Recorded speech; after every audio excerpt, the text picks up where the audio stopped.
Nagaan Waaqayyoo kan Abbaa, kan Ilmaa, kan Hafuura Qulqulluu hunduma keessaniif haa baay'atu. Kabajamtootaaf jaallatamtoota saba Waaqayyoo. Ani maqaan koo Raajii of Kalaa Ejjetaan jedhama. Guyyaa har'aa kana beeksisa addaa qabadheen isin fuulduratti argamee jira. Gara beeksisa sanaatti tun darbii fuuldura dubbii Waaqayyoo keessaa iddoo tokko dubbiseetanii gara beeksisa dhaga'utti walii wajjiniin dabarraa. Macaafa seera lakkoofsaa boqonnaa 14 lakkoofsa 9 irra isa jiruun dubbisa akkas jedha maqaa Gooftaa Yesuusiin. Isin Waaqayyo irratti hin ka'inaa duwwaa malee namoota biyya sanaa akkuma buddeena keenyaatti isaaniin nalanfanna.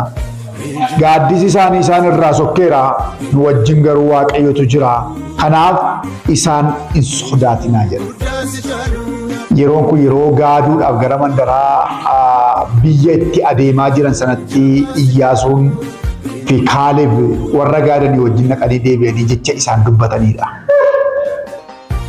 Jechi isaan dubbatanii maal jedha isinitti fakkaate? Waaqayyoo warra hin sodaannu warra hin itti adeemaa jirru kana harka keenya keessa hin buusa. Nu wajjin Waaqayyotu jira, hin sodaatinaa, akka biddeen keenyaatti isaan in alanfannaa jedha. Kana duwwaa immoo utuu hin taane iddoo kan jedhu gaaddisi isaanii isaan irraa sokkeera, nu wajjin Waaqayyotu jira jedha.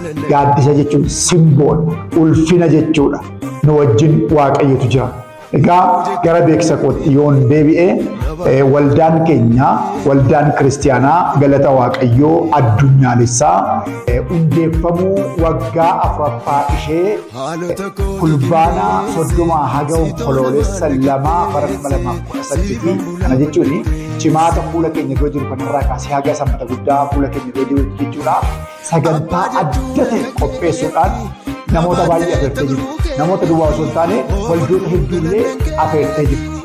Sagantaa kanarratti namoonni Waaqayyoo itti fayyadamu hedduun kan akka nama Waaqayyoo Taarikuu Dilgaasaa, Faarfataa Saamu'eel Abarraa, Faarfataa Irkoo Guuttataa akkasumas worshiippota waldaa sanaa fi kwaarii waldaa sanaa anillee kan tajaajilu ta'an.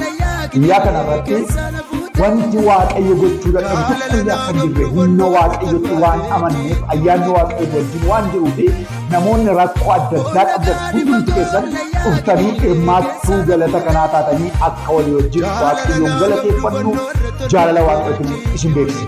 Bakki argama keenyaa magaalaa Shaggar kutaa magaalaa Amantaa Noonnoo Ashawaa Meedaatti argamna. Waajjira poolisii kan aanaa jechuudha. Cinaan karaa harka bitaatiin meetira 100 qofa seenne keessatti argamu. Akkuma kanas lakkoofsa bilbilaa asii gaditti argamu kanaatiin dawwaltanii haala isin hundeessuu dandeenya. Waaqayyo Gooftaan baraaf guyyaa keessan haa eebbisu. Daqiiqaa xiqqoo harka keessan ol fudhadhaa. Maqaa Gooftaa Yesuusiin akkasiin iddoo kanaan dhufneef ajandaa qopheessee sagantaa qopheessee isin hambisuu kan barbaadu qilleensarra lafarra taa'ee kan hojjetu eeboo Waaqayyo isa jiraataatiin kan rukutame yaada. Biyya jirtanitti lafa jirtanitti hafuurri qulqulluun isinii wajjin haa ta'u. Akkasiin gara iddoo kanaan dhuftanii Waaqayyo inni Waaqaaf lafa uume haala isiniif mijeessu. Humna dhiiga Yesuus Kiristoos Gooftaa maccaatiin. Ameen.